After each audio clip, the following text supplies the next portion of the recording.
തെളിവ് കൊടുക്കാൻ തയ്യാറാണ് സാറേ എന്നാണ് ആ കുട്ടി എന്നോട് പറഞ്ഞത്. കുട്ടിയാണോ സ്ത്രീയാണോ എന്ന് എനിക്കറിയില്ല കേട്ടോ, വയസ്സൊന്നും ഞാൻ ചോദിച്ചില്ല. അപ്പോൾ ആ കോള് വന്നത് അങ്ങനെയാണ്. ആ കോളിൻ്റെ ഫുൾ ഡീറ്റെയിൽസ്, ആ കോള്, ആ സൗണ്ട് ഉൾപ്പെടെ ഞാൻ CBI അതിൻ്റെ ബന്ധപ്പെട്ട ഉദ്യോഗസ്ഥന് ഞാൻ കൈമാറി. ഇതിലിപ്പോൾ ഒരു പുതിയതായി വന്ന വിവരമെന്ന് പറയുന്നത് ബൈജു, ദിലീപിൻ്റെ പേര് ഈ വിളിച്ചയാൾ പറഞ്ഞു എന്നതാണോ? ഞാൻ അത് പറയുന്നില്ല. എൻ്റെ കൂടെ അവർ 1-2 കാര്യങ്ങൾ ഇങ്ങനെ പറഞ്ഞിരുന്നു. അതിനകത്ത് ആ പറഞ്ഞ കാര്യങ്ങളാണ് വേണു ഞാനത് പുറത്ത് പറയില്ല എന്ന് പറഞ്ഞത്. ഞാൻ ആ CBI ഓഫീസറെ കൊടുത്തിട്ടുണ്ടത്. അത് കൊടുത്തപ്പോൾ ഞാൻ പറഞ്ഞില്ലേ, ഈ കേസുമായി ബന്ധപ്പെട്ട് കിടക്കുന്ന ചില കാര്യങ്ങളുമായി ലിങ്ക് ചെയ്യുന്നു എന്നാണ് ഈ സ്ത്രീ എന്നോട് പറഞ്ഞത്. അതുകൊണ്ട് തന്നെയാണ് ഞാനിത് CBIക്ക് കൊടുക്കാൻ തന്നെ തീരുമാനിച്ചത്. ഇനി അന്വേഷിച്ച് കണ്ടുപിടിക്കേണ്ടത് അവരുടെ ചുമതലയാണ്. ശരി, അവരോട് പ്രത്യേകം പറഞ്ഞിരുന്നത്, കാരണം ഞാൻ അവർക്ക് കൊടുത്തൊരു വാക്ക് മാനിക്കാൻ വേണ്ടി തന്നെയാണ്. ശരി ശരി, നന്ദി ബൈജു. ഈ ഘട്ടത്തിൽ ഞങ്ങളോട് ഇത്രയും സമയം പ്രതികരിച്ചതിന് നന്ദി. ഞാൻ മറ്റതിഥികളിലേക്ക് പോകുന്നതിനും ഒരിക്കൽ കൂടി അഡ്വക്കേറ്റ് രാജകുമാർ, താങ്കളാണ് ഈ കാര്യത്തിൽ കൃത്യമായി പറയുക. ഈ 2 സാഹചര്യങ്ങൾ ഈ ആക്രമിക്കപ്പെട്ട നടി നടത്തിയത്, ഇത് തിരിച്ചടിയാകുമോ? വേണോ, ഇതൊരു വളരെ ഇപ്പോൾ ഇവിടെ ശ്രീ ജോർജ് ജോസഫ് പറഞ്ഞ പ്രധാനപ്പെട്ട ഒരു കാര്യം, ഈ വീഡിയോ, അതിൽ നിന്ന് ഈ ദൃശ്യങ്ങൾ ഇങ്ങനെ രൂപപ്പെട്ടത് ആരുടെ താല്പര്യപ്രകാരമാണ്? അപ്പോൾ അതിന് പിന്നിൽ ഒരാളുണ്ടാകണമല്ലോ എന്ന്. പക്ഷെ നമ്മുടെ പരിശോധനയിൽ ഈ പ്രതിയുടെ പിൻചരിത്രം നോക്കിയാൽ ഇയാൾക്ക് വേറെ ആരും പറഞ്ഞ് ഏൽപ്പിക്കാതെ തന്നെ സ്വമേധയാ ഇത്തരം കാര്യങ്ങൾ ചെയ്യാൻ കഴിയുന്നുണ്ട്. അത്തരം പല സംഭവങ്ങൾ സിനിമാ ലോകത്ത് ഇയാളാൽ ഉണ്ടായിട്ടുണ്ട്. ഞാനിപ്പോൾ ഇത് ആ പ്രതിഭാഗത്തിൻ്റെ വാദം ഏറ്റെടുത്ത് പറയുകയല്ല കേട്ടോ. ഈ കേസ് തെളിയിക്കപ്പെടണം. അതിലിപ്പോഴും സംശയത്തിൻ്റെ നിഴലിൽ തന്നെയാണ് ദിലീപ്. ആ സംശയത്തിൻ്റെ നിഴലിൽ നിൽക്കുന്ന ആളെ സംരക്ഷിക്കാൻ ആരും തുനിഞ്ഞുകൂടാ. പക്ഷേ ഇപ്പോൾ അദ്ദേഹത്തിന് സഹായകരമാകുന്ന വാദഗതികൾ വലിയ ആർജവത്തോടെ പറയാൻ പലരും രംഗത്ത് വരുന്നു. അതുകൊണ്ട് അത് സൂക്ഷ്മമായി വിലയിരുത്തപ്പെടണം. വേണോ, ഈ ഇത്തരം കേസുകളിൽ സാധാരണയായി സംഭവിക്കുന്ന ഒരു പ്രോസസ്സാണ്, ഡിഫൻസിൻ്റെ ഭാഗത്ത് നിന്ന് എക്സ്പെക്റ്റ് ചെയ്യാവുന്ന ഒരു പ്രോസസ്സാണ് ഇപ്പം നടന്നുകൊണ്ടിരിക്കുന്നത്. അതായത് ഏറ്റവും ആദ്യം അവർ ശ്രമിക്കുക ഇരയെ ഡീമോറലൈസ് ചെയ്യുക. ഒന്നുകിൽ അവർ ചിരുത്ത സ്ത്രീയാണ് എന്ന് പറഞ്ഞ് ഒരു പ്രചരണം അഴിച്ചുവിട്ട് അവരെ ഡീമോറലൈസ് ചെയ്യുക.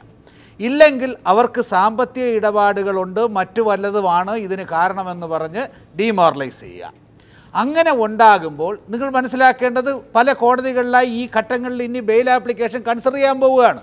ആ കൺസിഡർ ചെയ്യാൻ പോകുമ്പോൾ അത് കേൾക്കുന്ന ജഡ്ജിമാരുടെ മനസ്സിൽ സംശയത്തിൻ്റെ എന്തെങ്കിലും ഒരു അംശം കിട്ടിയാൽ ആ പിടിവള്ളിയിൽ തൂങ്ങി ഇയാളെ പുറത്തിറക്കാൻ കഴിയുമോ എന്നുള്ളതാണ് ഇതിൻ്റെ അകത്തുള്ള ആദ്യ ശ്രമം. നളിനി നെറ്റ്വർക്ക് കേസിൽ ഇതുണ്ടായിട്ടുണ്ട്. നളിനി നെറ്റ്വർക്ക് കേസിൽ ഇതേ സംഭവത്തിൽ പല രീതിയിൽ ആ സഹോദരി ആക്രമിക്കപ്പെട്ടു. പല രീതിയിൽ പല പത്രങ്ങളിലും പല വ്യാജ പ്രചരണങ്ങൾ നടത്തി. ഇതെല്ലാം ഞങ്ങൾ ധൈര്യപൂർവ്വം നേരിട്ടു. പക്ഷേ ആ കുട്ടിയുടെ ഭാഗത്ത് എത്ര പ്രഷർ വന്നാലും ഞാൻ വിചാരിക്കുന്നത് അവരെ ഏതോ രീതിയിൽ തെറ്റിദ്ധരിപ്പിച്ചോ പ്രഷറൈസ് ചെയ്തോ എന്തെങ്കിലും അവർക്കെതിരെ ഉണ്ടാകും, ഈ സമയത്ത് പ്രതികരിച്ചില്ല എന്നവരെ തെറ്റിദ്ധരിപ്പിച്ചുകൊണ്ട് ഇങ്ങനെ ഒരു പ്രസ്താവന അവരിൽ നിന്നും വന്നതാണ്. ഇത് വരാൻ ഞാനാണ് പ്രോസിക്യൂട്ടറെങ്കിൽ അനുവദിക്കുമായിരുന്നില്ല. ഇല്ല. അപ്പോൾ അങ്ങനെയെങ്കിൽ എന്ത് അപകടം മണത്തിട്ടാണ് പറയുന്നത്? അത് ഇതിൽ നിന്ന് ലാൻഡിയിലില്ല എന്നല്ല ഇതിൻ്റെ ഒരു സ്റ്റേറ്റ്മെൻറ്റ് നമ്മൾ കേൾക്കുന്നത്. അന്വേഷണത്തിൻ്റെ ഒരു ഘട്ടത്തിലും ഞാൻ ഈ നടൻ്റെ പേര് പറഞ്ഞിട്ടില്ല എന്ന് പറയുന്നത് ഇതിൻ്റെ വിചാരണ വേളയിൽ അവരെ ക്രോസ് ചെയ്യുമ്പോൾ ഒരു ഫോർമർ സ്റ്റേറ്റ്മെൻറ്റ്, അതായത് മുൻകാലങ്ങളിൽ നടത്തിയ ഒരു സ്റ്റേറ്റ്മെൻറ്റ് അനുസരിച്ച് 147 അനുസരിച്ച് ക്രോസ് ചെയ്യാനായിട്ടിടാം. അതിൽ നിന്ന് അടുത്ത ചോദ്യത്തിലേക്ക് വരുമ്പോഴാണ് പ്രശ്നം. നിങ്ങൾക്കിപ്പോഴും ആ സംശയമില്ലല്ലോ. തന്ത്രപൂർവ്വം ആർട്ട് ഓഫ് ക്രോസ് എക്സാമിനേഷൻ അറിയാവുന്ന ഒരു അഭിഭാഷകൻ അടുത്ത ലിങ്കിലേക്ക് പോകുമ്പോൾ ഈ ഇരയ്ക്ക് ചില സ്വാഭാവികമായ തടസ്സങ്ങൾ വരും. മാത്രവുമല്ല, നിങ്ങൾ ആലോചിക്കുക, ആ ഇരയെ ഏറ്റവും പ്രതിസന്ധിയിലേക്ക് കൊണ്ടുപോകാനാണ് ഈ തൽപര കക്ഷികളുടെ ഇപ്പോഴത്തെ ശ്രമം. ഒരു പരിധിവരെ അങ്ങനെ ഒരു പ്രസ് റിലീസ് കൊടുത്തുകൊണ്ടെങ്കിലും ആ കുട്ടി ഇതിനോട് പ്രതികരിച്ചു. ആ പ്രതികരിച്ച സ്റ്റേറ്റ്മെൻറ്റ്, ഇതൊന്നും ഒരു കാര്യം പറയാം, നല്ല പ്രോസിക്യൂട്ടറാണെങ്കിൽ അതിനുള്ള മുൻകരുതലുകൾ എടുത്തിരിക്കും. അതെ, അവിടെ ഒരു കാര്യമുണ്ട്. പോലീസ് ആ കുട്ടിയുടെ മൊഴി മാത്രം ആദ്യം രേഖ, വോളണ്ടറി ആയിട്ടുള്ള മൊഴിയാണ്. ഞങ്ങൾ സാധാരണ അങ്ങോട്ട് ചോദിക്കും, കുട്ടിയുടെ അടുത്ത് ആർക്കെങ്കിലും വൈരാഗ്യമുള്ളവരുണ്ടോ? അത് രണ്ടാമത്തെ അഡീഷണൽ സ്റ്റേറ്റ്മെന്റ് വരും. വീണ്ടും എടുത്തല്ലോ ഈ ഗൂഢാലോചനയുടെ കാര്യത്തിൽ അന്വേഷണം പുരോഗമിച്ച ഘട്ടത്തിൽ വീണ്ടും എടുത്തു. വൈരാഗ്യമുള്ളവരുടെ പേര് പറയും. സിനിമയിൽ നിന്ന് വ്യക്തിവൈരാഗ്യത്തിന്റെ പേരിലോ മറ്റൊന്നിന്റെയും പേരിലോ ഞാൻ ഒരാളെയും പ്രതിയാക്കാൻ എവിടെയും ശ്രമിച്ചിട്ടില്ല. ഒരു പേര് പോലും എവിടെയും സൂചിപ്പിച്ചിട്ടില്ല. ഇത് ഞാൻ മുൻപും പറഞ്ഞിട്ടുള്ളത്. പോലീസ് ചോദിക്കും. ഈ പ്രസ് റിലീസ് വായിച്ചാൽ ഇതിന്റെ പിന്നിൽ നിൽക്കുന്ന ശക്തികൾ ആരാണെന്ന് കേരളത്തിലെ ജനങ്ങൾക്ക് അറിയില്ല എന്ന് വേണു വിചാരിക്കുന്നുണ്ടോ? ഇനിയിപ്പോൾ ഈ പ്രതിഭാഗം തന്നെയാണെങ്കിൽ ഈ ഘട്ടത്തിൽ എന്ന് വെച്ചാൽ നാളിതുവരെ ഏറ്റവും നിർണായകമായ ഏറ്റിറക്കങ്ങളിലൂടെ ഈ സംഭവങ്ങൾ കടന്നു പോകുമ്പോഴൊക്കെ സ്ഥൈര്യത്തോടെ നിന്ന ധീരയായ ആ നടി ഇപ്പോൾ എന്തുകൊണ്ടാണ് ഇങ്ങനെയൊരു ഭീഷണിക്ക് വശംവദയാകേണ്ടത്? എനിക്ക് അക്കാര്യത്തിൽ ഒരു കാര്യമേ പറയാനുള്ളൂ. വളരെ ധൈര്യപൂർവ്വം ഇത് നേരിട്ടില്ല എങ്കിൽ അതിന് ആ കുട്ടിക്ക് എല്ലാ ധാർമ്മിക പിന്തുണയും ഈ സമൂഹം നൽകിയില്ല എന്നുണ്ടെങ്കിൽ ഈ നന്മയ്ക്കെതിരെ നിൽക്കുന്ന തിന്മയുടെ ശക്തികൾ പല രൂപത്തിൽ പല വേഷങ്ങളിൽ സുഹൃത്തുക്കളായി അഭ്യുദയകാംക്ഷികളായി ഈ കുട്ടിയെ അടുത്തുകൂടി ആവശ്യമില്ലാത്ത പ്രവർത്തികളിൽ അവരെ ദുർബലപ്പെടുത്തും. ഒരു കാര്യം കൂടി ഞാൻ എന്നിട്ട് അഡ്വക്കേറ്റ് രഞ്ജിത്ത് മാരാറിലേക്ക് പോകും. അഡ്വക്കേറ്റ് രാജകുമാർ, ഈ ഭൂമി ഇടപാടും വസ്തുവിടപാടും ഇല്ല, പണമിടപാടും ഇല്ല എന്ന് പറയുന്നത് എങ്ങനെ ബാധിക്കും? അത് ബുദ്ധിയുള്ള അന്വേഷണ ഉദ്യോഗസ്ഥന് ഞാൻ വിടുന്നു. ഞാൻ അതിൻ്റെ അകത്ത് യാതൊരു വിധമായ കമന്റും ഈ സമയത്ത് പറയുന്നില്ല. കാരണം ഭാഗ്യം എന്നാണ് ഞാൻ റഹീം ഈ ചർച്ചയിൽ പങ്കെടുക്കുകയാണ്. വരൂ. ഭാഗ്യം അന്വേഷണം ഇനി ഇതില്ല എന്ന് പറഞ്ഞാൽ അന്വേഷണ ഉദ്യോഗസ്ഥൻ ബുദ്ധിമാനായ കർമ്മനിരതനായ ഒരു അന്വേഷണ ഉദ്യോഗസ്ഥൻ അന്വേഷണ ടീം അത് അന്വേഷിക്കാതെ വിടും എന്ന് ഞാൻ വിശ്വസിക്കുന്നില്ല. അത് അന്വേഷിച്ച് അത് എക്സ്ക്ലൂഡ് ചെയ്ത് അത് ഇല്ല എന്ന് പറയുകയാണെങ്കിൽ ഈ മോട്ടീവിനെ റീഇൻഫോഴ്സ് ചെയ്യും. ശരി, എന്താണ് ഭാഗ്യമെന്ന് പറയാൻ കാര്യം? ഞാൻ പറഞ്ഞത് ആ കുട്ടി ഇതിനകത്ത് ഞാൻ കുട്ടിയുടെ കാര്യമില്ല, ഒരു സ്ഥലമിടപാട് ട്രാൻസാക്ഷൻ ഒരു വസ്തു കച്ചവടം ഇല്ല എന്ന് ആ കുട്ടി തെളിച്ചു പറഞ്ഞത് ഭാഗ്യമാണ്. മോട്ടീവ് എന്ത് ക്ലിയർ ആയിട്ട് വരും, ക്ലീൻ ഫോഴ്സ് ചെയ്യുന്നതാണ് ഭാഗ്യമായി. എങ്ങനെ ആ കുട്ടിയെ അത് ഭാഗ്യം എന്ന് പറഞ്ഞാല് ഇതുകൂടെ വന്ന് മിക്സ് ചെയ്ത് കഴിഞ്ഞാൽ എല്ലാം കുഴകുഴായി പോകും. അല്ലല്ല, ഇപ്പൊ ഈ രജിസ്ട്രേഷൻ വകുപ്പുമായൊക്കെ ബന്ധപ്പെട്ട ഇതിന്റെ വിവരങ്ങൾ തേടിക്കൊണ്ടിരിക്കുകയാണ് അന്വേഷണ സംഘം. ആ ഘട്ടത്തിൽ എങ്ങനെയാണ് ഇതൊരു ഭാഗ്യമെന്ന് പറയാൻ കഴിയുക?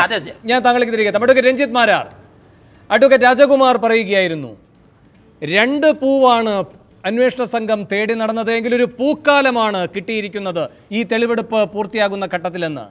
അത്ര ആത്മവിശ്വാസം താങ്കൾ പ്രകടിപ്പിക്കുന്നുണ്ടോ ഈ പോലീസ് അന്വേഷണത്തിൽ? എൻ്റെ അഭിപ്രായം ഒരിക്കലും ഇതൊരു കറക്റ്റായിട്ടുള്ള ഇൻവെസ്റ്റിഗേഷൻ നടക്കുന്നതല്ല എന്നുള്ളതാണ് എൻ്റെ അഭിപ്രായം. ഇതിൽ നമ്മൾ ചെയ്യേണ്ട, ഇപ്പോൾ വേണു 6 or 7 ക്വസ്റ്റ്യൻസ് വേണു ഫ്രെയിം ചെയ്തിങ്ങനെ ചോദിച്ചു ഈ ചർച്ച തുടങ്ങുന്നതിന് മുമ്പ്. ഏറ്റവും ഫസ്റ്റ് ചോദിക്കേണ്ട ഒരു ചോദ്യം എൻ്റെ അഭിപ്രായത്തിൽ വേണു അത് ഫ്രെയിം ചെയ്യേണ്ടി വരും. ഈ പരിപാടി തുടർന്നുകൊണ്ട് പോകേണ്ട ആവശ്യമുണ്ടോ വേണു? ഇത് എന്താണ് നിങ്ങൾ ചെയ്യാൻ ഉദ്ദേശിക്കുന്നത്? ഈ കുറേ പേരെ ചർച്ചയ്ക്ക് വിളിച്ചിട്ട് ഈ എല്ലാ ദിവസവും വരുന്ന സ്റ്റേറ്റ്മെൻറ്റ്സ് ഡിസൈഡ് ചെയ്ത് നിങ്ങൾ തന്നെ ഡിസൈഡ് ചെയ്യുന്നു, അതിൻ്റെ പ്രോസ് ആൻഡ് കോൺസ് ഡിസൈഡ് ചെയ്യുന്നു. പോലീസിൻ്റെ ഒരു റിമാൻഡ് റിപ്പോർട്ട് ഉണ്ട്. ഈ 7 പേജ് 8 പേജുള്ള പോലീസിൻ്റെ റിമാൻഡ് റിപ്പോർട്ടിൽ അട്ടർ ഫൂളിഷ്നെസ് മാത്രമേ ഉള്ളൂ. ഇവരൊരു പ്രിലിമിനറി റിപ്പോർട്ട് ഫയൽ ചെയ്തു. പ്രിലിമിനറി റിപ്പോർട്ടിൽ കുറേ അക്യൂസ്ഡ് ഉണ്ട്. അതിനുശേഷം വീണ്ടും ഇൻവെസ്റ്റിഗേഷൻ നടന്നുകൊണ്ടിരിക്കുന്നു. ആ ഇൻവെസ്റ്റിഗേഷനിലുള്ള എവിഡൻസസ് കളക്ട് ചെയ്യുന്നതിനെ നിങ്ങൾ ഡിസ്കസ് ചെയ്തിട്ട് ഒരാളെ ക്ലീനായിട്ട് ഹാരാസ് ചെയ്തുകൊണ്ടിരിക്കുകയാണ്.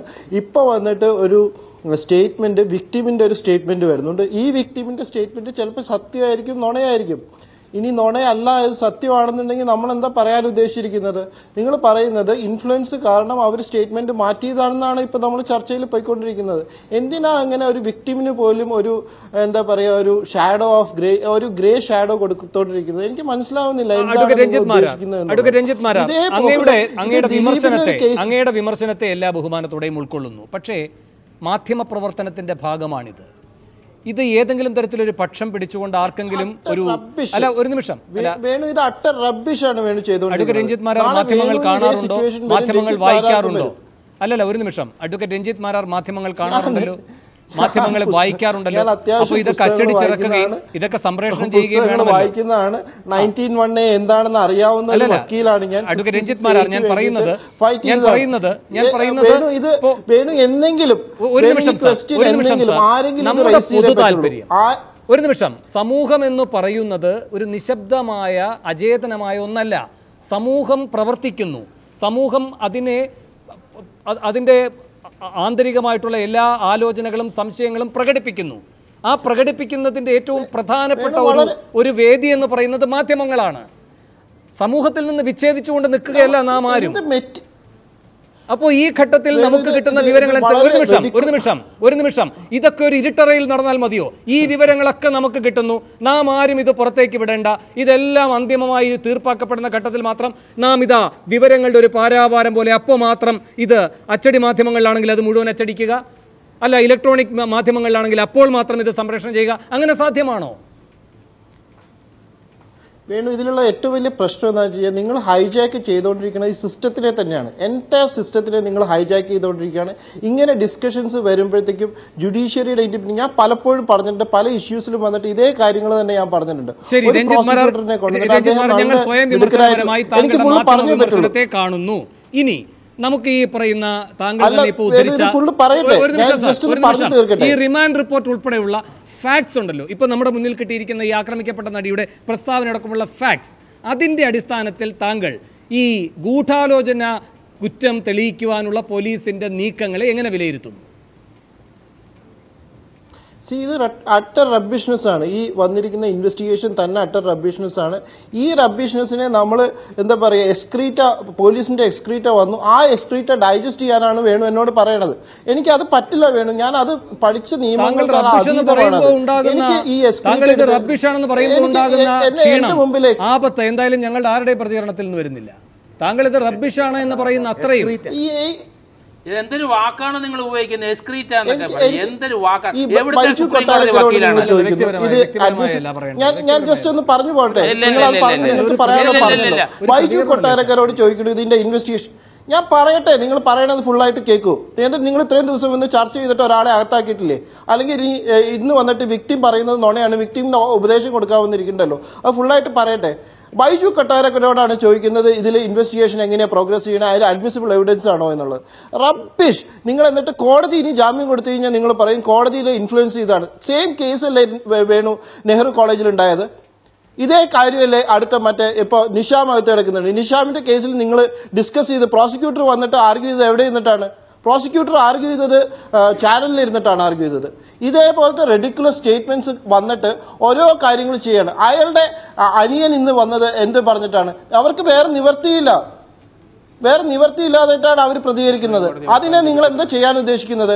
വിക്ടിമിനെ ഇൻഫ്ലുവൻസ് ചെയ്തു. ഇനി ആ കുട്ടി പറയുന്നത് പോലും നുണയാണെന്ന് പറയണം. ആരുടെ ഇൻട്രസ്റ്റ് പ്രൊട്ടക്ട് ചെയ്യാനാണ്? ഏത് പൊതു താല്പര്യമാണ് നിങ്ങൾ പ്രൊട്ടക്ട് ചെയ്യാൻ ഉദ്ദേശിക്കുന്നത്? ഇത് നമുക്ക് എല്ലാവർക്കും ഉള്ള 19(1)A. എനിക്ക് 21 ഉണ്ട്. നാളെ രഞ്ജിത്ത് മാരാർക്ക് ഇത് വരും. വേണുവിനും വരാവുന്ന സിറ്റുവേഷൻ ആണിത്. ആർക്കും വരാം. ഇത് ഈ ചാനൽ ഡിസ്കഷൻ വ്യക്തിയിലേക്ക് ചുരുക്കിയാലാണല്ലോ താങ്കൾ പറയുന്നത്. നാളെ താങ്കൾക്ക് വരാം, നാളെ എനിക്ക് വരാം, നാളെ മറ്റൊരാൾക്ക് വരാം. ഒരു വ്യക്തിയിലേക്കല്ല നാം പോകുന്നത്. ലഭിക്കുന്ന വിവരങ്ങൾ അനുസരിച്ച്, ഇതിൽ ദിലീപിന്റെ ഇഷ്യൂ അല്ല, ലഭിക്കുന്ന വിവരങ്ങൾ അനുസരിച്ച് നാം ഒരു വിലയിരുത്തൽ നടത്തും, അത്രയേ ഉള്ളൂ. ഏതെങ്കിലും ഒരാളെ അന്തിമമായി കുറ്റക്കാരൻ എന്ന് പറഞ്ഞ് തീർപ്പ് കൽപ്പിക്കുകയോ അല്ലെങ്കിൽ വേറൊരാൾ ഭീഷണിക്ക് വിധേയമാകുന്നു എന്ന് അധിക്ഷേപിക്കുകയോ ഒന്നുമല്ല ചെയ്യുന്നത്. വേണു ഇതിൽ നന്നായിട്ട് സംസാരിക്കുന്നുണ്ടാവും. പക്ഷെ വേണു ഒരു പബ്ലിക് ഒപ്പീനിയൻ ജനറേറ്റ് ചെയ്യാണ്.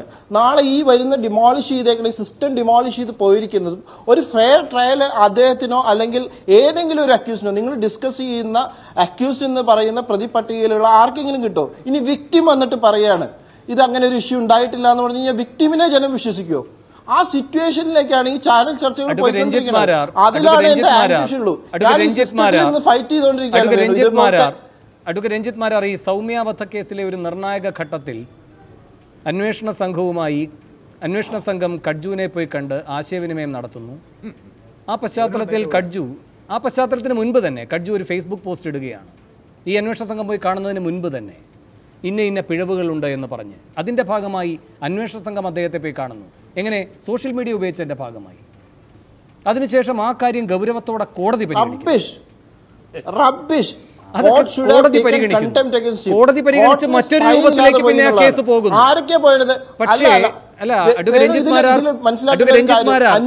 കോടതി ആശ്രയിച്ചത് എന്തിനെ? മാധ്യമങ്ങളെ തന്നെ, നവമാധ്യമത്തെ തന്നെ, അതിൽ തന്നെ വ്യക്തിപരമായ ഒരു പ്രതികരണത്തെ തന്നെ. നുണയാണോ പറയുന്നത്? എന്നോട് നുണ പറയരുത്. ഇല്ല, കാര്യം എന്താ വെച്ച് കഴിഞ്ഞാൽ ഇല്ല, ജഡ്ജ്മെന്റ് ഒരിക്കലും കറക്റ്റ് ചെയ്തിട്ടില്ല. അജ്ജു ആവശ്യമില്ലാതെ ഇടപെട്ടതിൽ കണ്ടംപ്റ്റ് നോട്ടീസ് ഇഷ്യൂ ആണ് ചെയ്തത്. ആദ്യം ആ പറഞ്ഞ കാര്യം പരിശോധിച്ചു,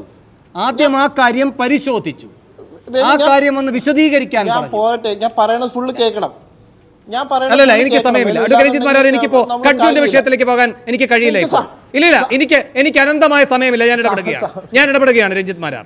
ശ്രീ സജി നന്ദിയാട്ട്, ഇവിടെ ഒരു ഇല്ല, എനിക്ക് അനാവശ്യമായി കളയാൻ സമയമില്ല.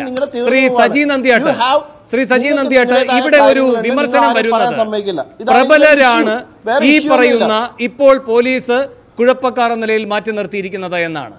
അങ്ങനെ വരുമ്പോൾ